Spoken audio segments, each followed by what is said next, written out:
කාරණා විතා වැදගත්. අපේ බොහෝ බෞද්ධ පින්වුතුන් බොහෝ පිළිවෙලට සකස් වෙලා ඒ තැන් වලට එනවා. ඉතින් ඇත්තටම අපේ චාරිත්‍රානුකූලව Tamanට රාජකාරිය යන වෙලාවට කමක් නැහැ. අනික් වෙලාවල් පුළුවන් වෙලාවදී අපි වස්ත්‍රයෙන් පවා වෙනස් වෙනවා. එහෙමයි ස්වාමීනි. සුදු ඇඳුමක් හෝ ආසන්න ඇඳුමක් අපි සකස් කරගන්නවා. ඒ වෙනුවෙන් අපි යන්නේ මෙහාවල් දෙයකට.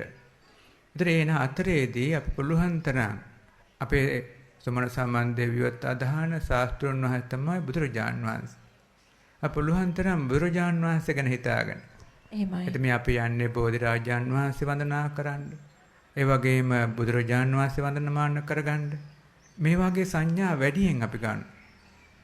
ඒ වගේ අපි දැන් එතකොට අපේ දේව ඇදහිල්ලට වඩා අපි වැඩියෙන් ගන්න බුද්ධ ඇදහිල්ල. එහෙමයි ස්වාමීනි. ඒ අදහල්ල හදාගෙන අපිට පුළුවන් අයට පුළුවන් පන්සිල් අදිෂ්ඨාන කරගන්න, පන්සිල් සමාදන් වෙන්න. ඒ වගේ වෙලා පුණ්‍ය භූමියට ඇතුල් වෙනකොට අපි සීලවන්තයෙක් වශයෙන් ඇතුල් වෙන්නේ. ඒ වගේම අපි කෙලින්ම යන්නේ මෙතන බුදුරජාන් වහන්සේ ඉන්න බුද්ධ භූමියට.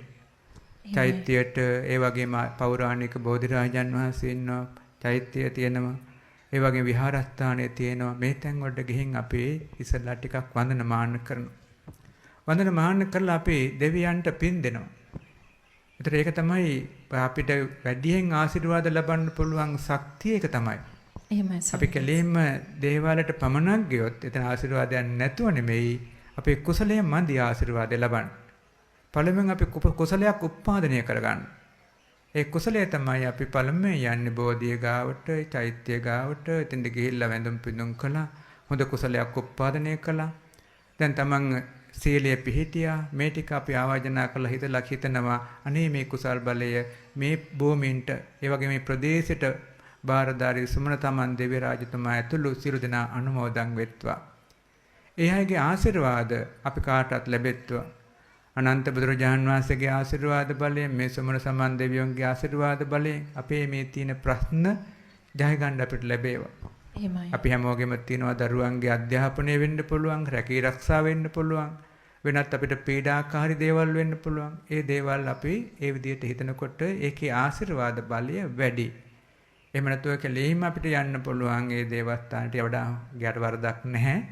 ගිහිල්ලා එතනදීත් අපිට හිතන්න පුළුවන් හදිසියෙ වෙන වෙලාවක් නැත්තම් එතෙන්ට කෙලින්ම ගිහින් එහෙම අපේ යාඥා කළාට වරදක් නැහැ. නමුත් ඊට වඩා හොඳම දේ තමයි පළමුවෙන් බුදු ගුණ, දහම් ගුණ, සංඝ ගුණ හිතලා, සීලය ගැන හිතලා, ප්‍රතිපත්තිය ගැන හිතලා, ඒවා දෙවියන්ට අනුමෝදන් කරලා, ඒ ශක්ති බලයෙන් අපිට පිහිටක් ලැබේවා කියන හිතකොට එහි අපිට ලැබෙන ශක්තිය බලය ගොඩාක් වැඩි පින්වත්.